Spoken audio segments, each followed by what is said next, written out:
Good morning. बैठ जाओ सवाल। तब रिवीजन कर रही है सब? हैं? रिवीजन हो रहा है ना? रिवीजन कर रही है कि नहीं? सब चुप है। टेस्ट निर्देशांक जब तक हुआ था ना, अब की बार जो टेस्ट होगा तो यहाँ तक पृष्ठीय क्षेत्रफल और आयतन का टेस्ट लेंगे। वहां से यानी शुरू से 1.1 से लेकर के पृष्ठीय क्षेत्रफल आयतन 13 पॉइंट तक। समझ गई? इसलिए रिवीजन पूरा करते रहो। टेस्ट कब ले लेंगे कोनो समय ठीक नहीं है। अपना तैयारी हमेशा रखना। समझ गई? तो चलो ठीक है, किताब को जल्दी पढ़ो। कौन सा क्वेश्चन होगा? 13.2 का 7वां नंबर क्वेश्चन, यही ना? पिछले क्लास में लोग 6ठा सॉल्व किए थे, अब 7वां नंबर करेंगे। पढ़ो जल्दी, पढ़ो जल्दी, थोड़ा बहुत पढ़ो जल्दी।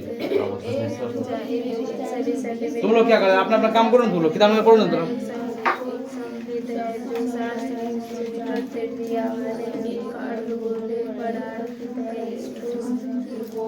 पानी से भरे हुए एक लकड़ीय बेलन में इस प्रकार सीधा डाला दिया जाता है कि यह बेलन गिलास स्पष्ट करे। यदि बेलन की त्रिज्या 60 सेंटीमीटर है और ऊंचाई 80 सेंटीमीटर है तो बेलन में शेष बचे पानी का आयतन ज्ञात कीजिए। क्या कर रहे सवाल? चलो एक बुक लो, नहीं तो लो, बोलो। पढ़ लिया सवाल नहीं? सवाल पढ़ लिया? Yes sir. ए लड़की पीछा बोलने नहीं आता है, लगता है कि मांग के ऊपर बैठा हुआ है। अब नहीं सुना है? सवाल कर रहा है कि एक ठोस में ऊंचाई कितना है? 120 सेंटीमीटर और त्रिज्या 60 सेंटीमीटर वाला एक शंकु सम्मिलित है। समझ गए? जो 60 सेंटीमीटर त्रिज्या वाले एक अर्धगोल पर आरोपित है। इस ठोस को पानी से भरे हुए एक लंबवृत्तीय बेलन इस प्रकार सीधा डाल दिया जाता है कि यह बेलन की तली को स्पर्श करने लगे, यही ना? यदि बेलन की त्रिज्या कितना है? 60 सेंटीमीटर, ऊंचाई है 180 सेंटीमीटर, तो बेलन का शेष पानी का आयतन ज्ञात कीजिए। बेलन का शेष पानी का आयतन निकालिए। अब एक गिलास पानी है, ये क्या? एक गिलास पानी है। इस पानी में हम क्या करेंगे? इतना बड़ा लट्टू जानता है ना? लट्टू घुमाने होता था, लट्टू है ना घुमाने वाला, वो मानो कि पूरा भरा हुआ है, मतलब वजन है। एक गिलास भरा हुआ गिलास पानी में लट्टू डाल देंगे तो पानी बाहर निकलेगा कि नहीं निकलेगा? पानी बाहर निकलेगा। कितना पानी बाहर निकलेगा? जितना उस लट्टू का क्षेत्रफल होगा, यही ना होगा? एक गिलास पानी भरा हुआ है और इसमें हम क्या किए? छोटा इतना बड़ा गेंद हम डाल दिए। जितना गेंद जगह छेकेगा उतना क्या करेगा पानी को? तो हम क्या किए? बेलन का आयतन, क्योंकि बेलनाकार है, बेलन का आयतन में क्या किए? जो भी डालेंगे उसका आयतन क्या करेंगे? घटा लेंगे। जो उसका आयतन घटाएंगे और तब जो बचेगा वही शेष बचेगा पानी। किसी को दिक्कत है समझने में? एक गिलास पानी भरा हुआ, इसका आयतन पता होना चाहिए। जो चीज हम इसमें डाल रहे हैं उसका आयतन पता होना चाहिए, यही ना होना चाहिए? हमको कह रहे शेष भाग का पानी निकालना है। शेष भाग का मतलब क्या? पानी बाहर निकलने के बाद जो बच गया है उसका पानी निकालना है। तो एक जो गिलास है इसमें जो पानी भरा हुआ उसका आयतन, जो डाल रहे हैं उसका आयतन, दोनों तो निकल गया है। तो जो डाल रहे हैं उसका आयतन क्या करेंगे? गिलास के पानी में से क्या करेंगे? घटा लेंगे। और तब जो बचेगा वही शेष बचेगा, क्योंकि इसमें डालते हैं तो वो निकल जाता है ना, और निकल जाता है तो घटाना पड़ता है। समझ में आया कि ना आया? तो फिगर समझा? चलो आप फिगर पे सवाल पर देखो ध्यान। सवाल में क्या क्या दिया है उसको पहले लिखेंगे। सवाल में लिखा हुआ है कि ठोस के शंक्वाकार भाग, देखो ध्यान से लिखेंगे। हल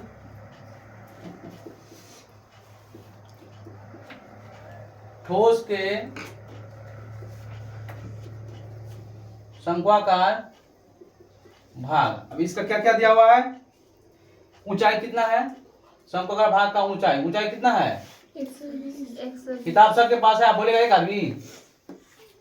शंक्वाकार भाग की ऊंचाई कितना है? 120 सेंटीमीटर। 120 सेंटीमीटर। 120 सेंटीमीटर। उसके बाद फिर इसमें क्या दिया? त्रिज्या तथा त्रिज्या यानी आर का मान कितना? 60 सेंटीमीटर। ध्यान से समझ गई? फिर सवाल कर रहा है कि 60 सेंटीमीटर त्रिज्या वाले एक अर्धगोल की त्रिज्या क्या दिया हुआ है? लिखेंगे अर्धगोला की त्रिज्या, अर्धगोला का त्रिज्या कितना? 60। आर का मान कितना? 60 सेंटीमीटर। समझ में आया कि नहीं आया? तो ये जो ठोस था उसमें एक शंकु था और एक अर्धगोल लगा हुआ था, जिसमें शंक्वाकार भाग का ऊंचाई दिया 120 सेंटीमीटर और उसका त्रिज्या दिया है 60 सेंटीमीटर। अर्धगोल का भी त्रिज्या कितना है 60 सेंटीमीटर। 60 सेंटीमीटर, क्योंकि दोनों का तो मुंह जो वाला भाग है वो बराबर होगा तभी ना उस पर अर्धगोल शंकु रखेंगे। तो दोनों की त्रिज्या भी दिया है 60 मीटर, सवाल में दे भी दिया है। समझ गई? समझ में आने कि नहीं आ रहा है? तो लिखेंगे इसीलिए ठोस, तो लिखेंगे इसलिए ठोस का आयतन, क्या लिखेंगे? ठोस का आयतन। ठोस का आयतन क्या हो जाएगा? आप पहले फिगर बना लेते हैं, देखो ध्यान से।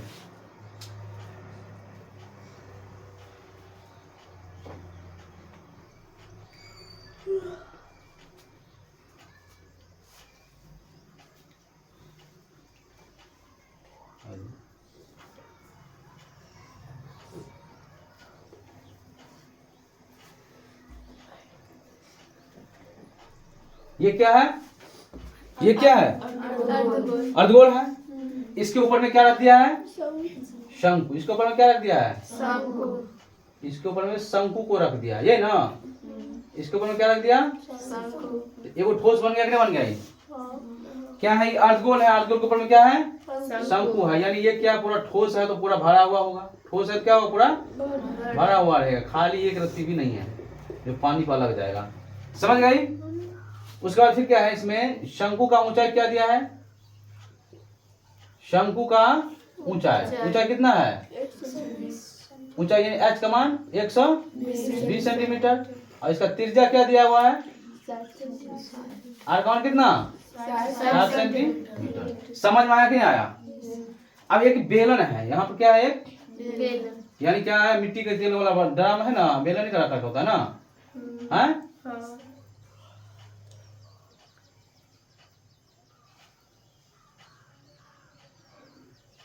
ये क्या है? बेलन। और इसलिए क्या है? पानी पूरा है, पानी से भरा हुआ। ये बेलन क्या है? पानी से भरा हुआ। बेलन क्या है? पानी से भरा हुआ है, यही ना।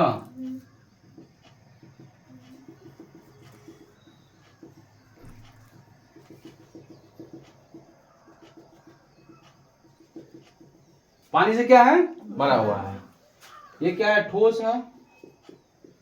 और ये क्या है? बेलन है। क्या है? बेलन है। अब इसका अब क्या क्या दिया, जरा ध्यान से देखो। अब हम यदि ठोस को पहले बेलन का रहने देते साइड में, ठोस का आयतन यदि निकालेंगे तो ठोस ये है। और इस ठोस में क्या क्या लगा हुआ है? क्या क्या लगा हुआ ठोस में? अर्धगोल और शंकु। क्या वो फिगर हो गया? तो यदि पूरा ठोस का आयतन निकालेंगे इसमें क्या क्या लगाना पड़ेगा? अर्धगोल और शंकु दोनों को क्या निकालना पड़ेगा? आयतन की पृष्ठीय क्षेत्रफल आयतन निकालना पड़ेगा। तो ठोस का जब आयतन निकाल रहे हैं तो क्या लिखेंगे? अर्धगोल का आयतन। अर्धगोल का आयतन। और उसमें क्या जोड़ेंगे? इसमें क्या जोड़ना है? शंकु का क्या चीज? किसी दिक्कत? ठोस का आयतन के लिए क्या क्या लेना पड़ेगा? अर्धगोल का आयतन। और कस के बोलो, ठोस का आयतन के लिए क्या क्या लेना पड़ेगा? तो अब अर्धगोल का आयतन क्या होता है? 2/3 अब पाई r क्यूब, यही ना होता है। और शंकु का आयतन 1/3 अब पाई r² h। समझ आ रहा है सबको? अब इसमें से कॉमन लेंगे तो 1/3 तो सब में कॉमन आ जाएगा, क्योंकि इसमें 2/3 है, इसमें 1/3 है। उसके बाद पाई कॉमन आ जाएगा, r² है, यहाँ r³ है, r का मान दोनों को समान है, इसलिए r² क्या करेंगे? कॉमन लेंगे कि नहीं लेंगे? अब इसमें क्या बचा? 1/3 में 1/3 2/3 में से 1/3 निकल गया, इसमें 1/3 बचेगा। अब कैसे बचेगा 1/3? यहाँ तो 2 बचेगा। क्या बचेगा यहाँ पर? क्योंकि 2 का 2/3 हो जाएगा। फिर किधर ध्यान है? उसके बाद फिर पाई निकल गया, r³ निकल गया, r³ में से r² निकल गया, कितना r बचेगा? r³ में से r² निकल गया तो क्या बार बचेगा? जब समझ में आता है तो बोलते क्यों नहीं? प्लस 1/3 निकल गया है, पाई निकल गया है, r² निकल गया, इसमें क्या बचा? केवल क्या बचा? अब इसका मान बैठा देंगे 1/3। पाई का मान नहीं करा लेने के लिए, नहीं करा है तो 1/3 गुने पाई का मान 22/7। r² तो 60 सेंटीमीटर, अब गुने फिर 60 सेंटीमीटर इंटू 2 गुने r का मान क्या मीटर? 60 सेंटीमीटर प्लस h का मान कितना? 120 सेंटीमीटर। समझ में आया सबको? 3 कहां से काट देंगे? 3 का 3 20 दिया 60। अब गुना कर देंगे, क्या गुना कर देंगे? तो 22 दूना 44, यानी 440 गुने 60 बटा में 7। और सेंटीमीटर 2 को है तो सेंटीमीटर का स्क्वायर गुने अब इसको ब्रैकेट वाला क्या करेंगे हम लोग, तो 4 दूना 120 सेंटीमीटर और प्लस में 120 सेंटीमीटर, ये कितना हो जाएगा 440 गुने गुना कर दो, नहीं होगा तो 6 चौक 24 के 4 हासिल 6 चौक 24 के 4 हासिल 2, फिर 6 चौक 24 2 26 पर क्या 0 2 0 बटा में 7 सेंटीमीटर का स्क्वायर गुने 120 से 240 सेंटीमीटर है, यही ना। अब फिर क्या हो जाएगा यहाँ पर, तो यहाँ पर क्या इसको लिखेंगे तो गुना कर दो, देखो तो गुना कर कितना होता है 2 6 4, इसको कितना गुना करेंगे 2 4 से, क्या अंक प्रदर्शन क्या 0 बैठाएंगे 2 और 1 3 0 वाला से ये नहीं गुना करते हैं। तो 4 चौक 16 का 6 हासिल 1, 4 चौक 16 का 6 हासिल 1 और 6 चौक 24 1 25 का 5 हासिल 2, 4 दूनी 8 2 10, 4 दूनी 8 बोलने नहीं आता है, 4 दूनी कितना होगा 6 दूनी 12 का 2 हासिल 1 2 दूना 4 1 5 6 8 5 13 का 3 हासिल 1 2 और 1 5 1 कितना हो जाएगा 6336, 6336 पर क्या हो 0 6336 पर क्या हो 0 3 हो 0 6336 पर क्या हो 0 3 को 0 बटा में 7 सेंटीमीटर का क्यूब। ये किसका आयतन निकला है, ये किसका आयतन निकला ठोस का आयतन। हमें कह रहे शेष भाग पानी जो बच गया उसका आयतन निकालिए, तो सबसे पहले ये देखेंगे इस ड्राम में पानी कितना है, तो बेलन का भी आयतन निकालना पड़ेगा ना। तो लिखेंगे पुनः, अब क्या दिया है पुनः प्रश्न से, तो एक प्रश्न लिखो पुनः बेलन में क्या क्या दिया है बोलो तो, इसमें क्या दिया है बेलन की क्या दिया हुआ है, यदि बेलन की त्रिज्या 60 से ऊंचा है 180 मीटर, तो लिखेंगे बेलन का ऊंचाई कितना है एच का मान कितना 180 सेंटीमीटर तथा त्रिज्या कितना है 60 सेंटीमीटर, त्रिज्या कितना है 60 सेंटीमीटर, r बराबर 60 सेंटीमीटर। यहाँ तो समझ दिक्कत तुझको, ये तो लिख लिया ना, तो लिखेंगे इसीलिए बेलन का आयतन, क्या लिखेंगे बेलन का क्या होता है, बेलन का आयतन, जल्दी बोलो आप दोनों, हम नहीं लिखेंगे बोलो तो, एक दिशा से धोना शुरू कर देंगे, समझ गई ना। कुत्ता बांधो सबटा लगता है कि मुंह उठा खिला जाता है, बैठे यहाँ पर क्या होता है बेलन का आयतन, खास के बोलो ना जो याद है बोलो, पाई आर स्क्वायर एच, बेलन का आयतन पाई का मान क्या लिखेंगे 22 बटा आर का मान कितना 60 सेंटीमीटर गुने फिर 60 सेंटीमीटर गुने एच का मान 180 सेंटीमीटर, यही ना ये लिखेंगे।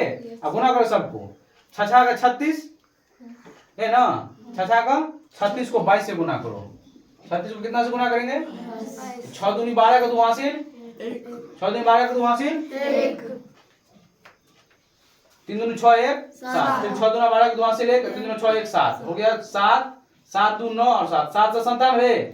अब कितना से गुना करेंगे 18 से, कितना से गुना करेंगे 18 तो 8 7 56 का 6 हासिल 5 9 8 72 और 5 77 का 7 हासिल 7, फिर 8 7 56 और 7 63, फिर 7 का 7 9 का 9 फिर 7 का 7, तो 6 7 7 14 का 4 हासिल 1 9 3 12 1 13 3 हासिल 1 7 6 13 1 14, सही है 14306 कितना है मतलब कितना हो जाएगा 14346 पर क्या हो 0 1 2 3 को 0 ना बटा में 7 सेंटीमीटर का, ये क्या हो गया क्यों, क्योंकि क्या वाला सेंटीमीटर। अब सवाल समझो ध्यान से, अब सब कुछ बनकर तैयार हो गया, ठोस का आयतन भी बनकर तैयार है और बेलन में जो पानी भरा हुआ है उसका भी आयतन तैयार है। इतना पानी है और जो हम इसमें डाल रहे हैं इसका आयतन इतना है, तो शेष पानी क्या बचेगा, जो पूरा पानी है उसमें से इसको घटा लेंगे तब जो बचेगा वही शेष बचेगा। समझ में आ रहा है कि नहीं है तो क्या मुंह बजाई लेगी तू लोग हैं, कुत्ता बांध पहली दिमाग खराब करना शुरू कर। इसमें क्या है बेलन का आयतन है कि नहीं है, पानी यही बेलन में भरा हुआ है, तो इसका मतलब पानी का आयतन ये हो गया। हम जो डाल रहे हैं उसमें अर्धगोल और शंकु है, दोनों का आयतन मिला के कितना इतना आयतन हुआ, तो इस पानी में यानी इतना पानी में इतना पानी जगह छेकने वाला चीज को डालेंगे तो शेष पानी क्या बचेगा, तो टोटल पानी में से जो इसमें डालेंगे वही निकालना पड़ेगा। तो क्या लिखेंगे हम लोग, अब लिखेंगे कि प्रश्न से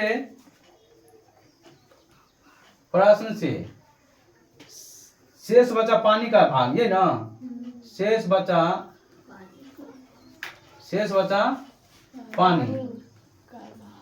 पानी का आयतन, पानी का आयतन। तो बराबर क्या हो जाएगा, बेलन का आयतन, बेलन का पानी हो गया, पानी हो गया ना। अब बेलन का आयतन अब माइनस किसका आयतन, ठोस का आयतन। समझ में आ रहा है? बेलन का आयतन में किसको आयतन घटाएंगे, तो बेलन का आयतन क्या लिखा हुआ है, 1 4 3 4 पर क्या होगा, 3 को 0 बटा में 7 सेंटीमीटर का क्यूब। इसमें से कितना घटेगा, 6 3 6 3 6 3 3 6 पर क्या होगा 0 बटा में कितना 7 सेंटीमीटर का। एलसीएम तो दोनों को सेम ही होगा, कितना हो जाएगा 7।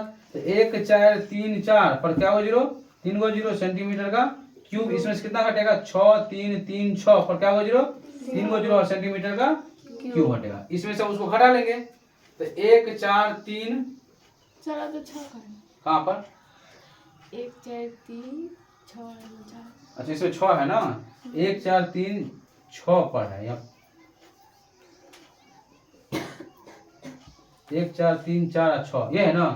तो 1 4 3 4 6 पर क्या हो 0 3 को 0, इसमें से कितना घटाएंगे 0 0 0, उसके बाद फिर कितना 6 3 3 6 यही ना।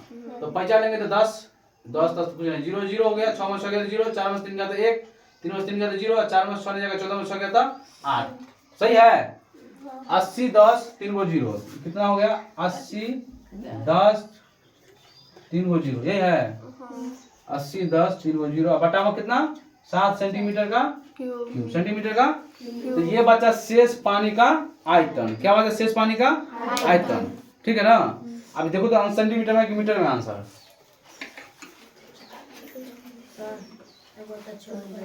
कहाँ पर,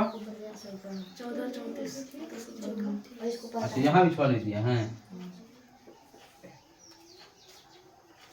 ये है ना। तो सवाल में जो कह रहा था शेष पानी का आयतन इतना घन सेंटीमीटर क्यूब, किसमें दिया है, मीटर क्यूब में दिया है। तो सेंटीमीटर किसमें बदलेंगे, मीटर क्यूब में। अब देखो मीटर में बदलेंगे तो चूंकि 100 सेंटीमीटर 1 मीटर होता है, अरे होता है कि नहीं होता है, 100 सेंटीमीटर कितना, 100 सेंटीमीटर कितना मीटर होता है, 1 मीटर। छोटी इकाई से बड़ी इकाई में जाएंगे तो क्या करेंगे, भाग देना पड़ेगा। इस सेंटीमीटर क्यूब है ना, तो सेंटीमीटर क्यूब है तो क्या वो सेंटीमीटर हो गया, इसमें 3 वो सेंटीमीटर। तो यानी इसका मतलब है इसको हमको बदलना पड़ेगा, तो क्या करना पड़ेगा, तो 8 0 1 0 0 0 ये है ना 4, एक और 0 होगा। अब बटा में 7 है ना, इसको कितना से भाग देना पड़ेगा, सेंटीमीटर। 100 सेंटीमीटर में कितने मीटर, 1 मीटर। तो सेंटीमीटर क्यूब है तो क्या कितने से गुना करेंगे, 100 को 3 बार गुना करेंगे, कितना से, क्योंकि यहाँ पर क्या हो गया सेंटीमीटर क्यूब है तो सेंटीमीटर, तो मीटर गुने मीटर गुने मीटर, तो मीटर क्यूब नहीं हो जाएगा। तो अब देखो जरा ध्यान से, क्या 0 है इसमें, 4 को 0, 4 को 0 को 2 को ई काट दिया, काट दिया कि नहीं काट दिया, दशमलव का आंसर है, हैं ये कितना हो जाएगा 8 801 बटा में 700 बटा में 700। आप तो भाग दो उसमें, तो 1 दशमलव कुछ होगा, ये है ना 700 से भाग देंगे 801 में, क्या 7 1 700 हो जाएगा ना, ये हो जाएगा कितना 101 में बचेगा, दशमलव तो 0 और फिर लगेगा 1 मरते में, तो 700 हो जाएगा, नहीं समझे। ये कितना हो जाएगा 310 बचेगा 0, तो 7 चौको 8 ऐसे ही है सर। अच्छा कुछ बात है, तो क्या हो जाएगा यहाँ पर देखो ध्यान से, भाग देने के बाद कितना हो जाएगा 1.13 मीटर का क्यूब हो जाएगा। कोना वाला नहीं दिख रहा है ना, ये बात तो थोड़ा ऊपर बना देते हैं। अब जगह कहाँ है इसमें, ठीक है तो था यहाँ बना दें, हाँ दिक्कत है ना यहाँ पर, तो भाग देंगे इसमें कितना, यहाँ पर लिखेंगे चूंकि 100 सेंटीमीटर बराबर 1 मीटर, 100 सेंटीमीटर बराबर 1 मीटर। तो सेंटीमीटर का क्यूब, सेंटीमीटर का क्यूब हो जाएगा तो कितना 100 सेंटीमीटर 1 मीटर, तो सेंटीमीटर क्यूब है तो 3 को 100 सेंटीमीटर होगा, तब ना 1 मीटर का क्यूब होगा। तो वहां पर क्या करेंगे, तो 8 पर क्या हो जीरो है, 801 फिर क्या हो जीरो, 4 को जीरो बटा में 7 सेंटीमीटर का क्यूब, इसको लिखें 8010 पर क्या हो जीरो, 4 को जीरो बटा में 7 गुने 100 गुने फिर 100 गुने फिर 100, 3 बटे 100 क्यों गुना के समझ आया। 1 सेंटीमीटर में 100 सेंटीमीटर 1 मीटर होता है।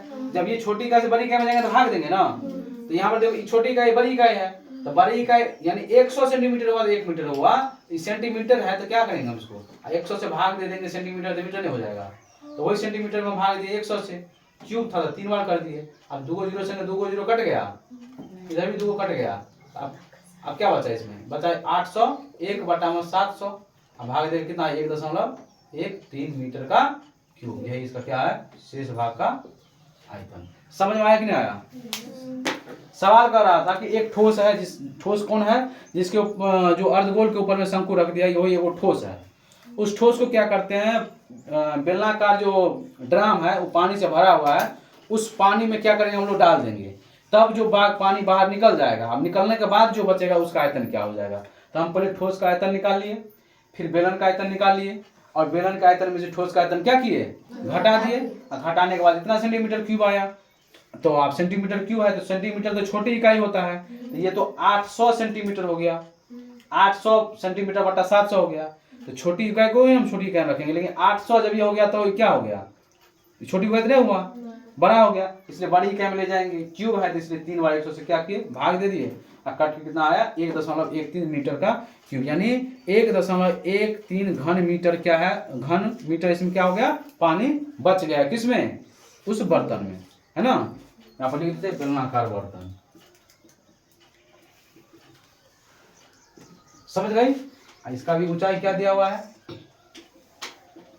ऊंचाई h का मान क्या है 180 सेंटीमीटर, बेलन का 180 सेंटीमीटर ना। इसका त्रिज्या क्या दिया है 60 सेंटीमीटर, त्रिज्या सबको 60 है। तो बेलन का ऊंचाई 180 और उसका त्रिज्या कितना 60, जो कि हम पहले ही लिख दिए यहाँ पर। समझ गए सब। सवाल कैसे होता है, ऐसे यहाँ आना है, उधर आना है, उसके बाद यहाँ आंसर होगा। समझ गए, नोट करो। किसको दिक्कत, हाँ नोट करो इसको। अब अगला क्लास में हम लोग 8 नंबर क्वेश्चन ना, 8 नंबर क्वेश्चन खत्म करेंगे, और इसी के साथ हमको लग रहा है खत्म हो गया, यही ना। ठीक है सर, नोट कर लो। मिलते हैं अगले क्लास में 8वां नंबर क्वेश्चन को लेकर, ठीक है।